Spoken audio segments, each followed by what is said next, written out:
Assalamualaikum salam Rahayu Rahayu mulyaning jagat. Ingsun kirim puji bekti wujudipun gondo arum katur dumateng sadaya leluhur ngaluhur kakidahnyang ninidahyang sumambah ing piantun cikal bakal akal bakal banjar pekarang mriki dhateng katalumpen tuhuki pundi-pundi saking para empu maha resi pandhita wiku rakawel para wasis ulahing gegaman ingkang ngaluhur. Ingsun asung dhahar gondo arum, ingsun ngobong dupa sada arum kayu sejati. Kuku sing dupa kadya kaya manuk putih. Kuku sing dupa sira ingsun kongkon menyang swarga loka seger kuwarasan padaning ati. Hayo kongsi hanyimpang marga lampung nyimpang marga kono sempataning Hyang Maha Nasa.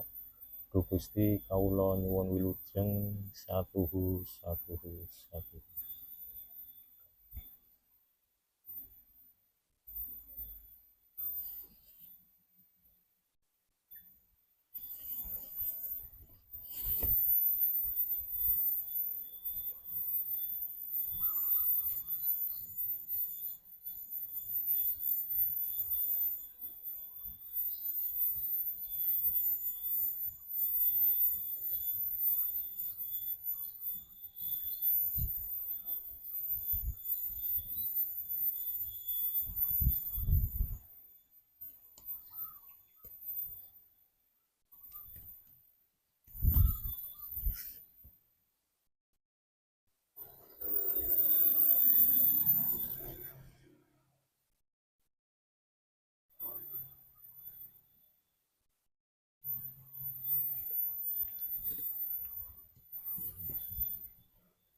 Assalamualaikum salam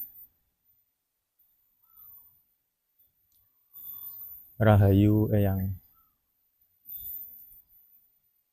Ngata Bagama nyaya Jadapala wasatodha Karacanaha Yamaraja Jarama yaya maranine Rama yaya Silapa Palasya ya Miduradamiya ya Midusa Sabdamiya Yuda Yuda Dayudaya Yasya Caca Sya Yasiha Mama Sya.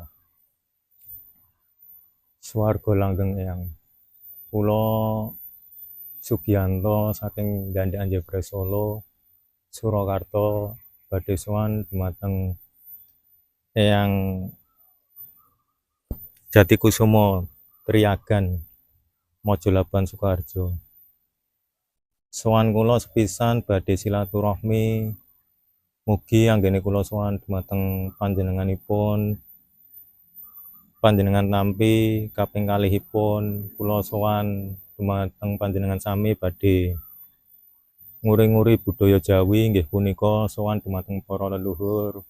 Mbok bilih panjenengan paringi pirsa ilmu kawruhipun ingkang sekeca lan prayoga sowan dumateng para leluhur. Kula nyuwun ilmu kawruhipun dumateng panjenengan. Kaping tiganipun kula sowan dumateng panjenengan badhe nyuwun agunging pangapunten mbok bilih anggene kula gesang wonten ing bumi tanah Jawi wonten salah luput lan dosa ingkang kula sengaja lan boten sengaja ingkang boten meranani ing penggalih panjenengan. Kula nyuwun agunging pangapunten.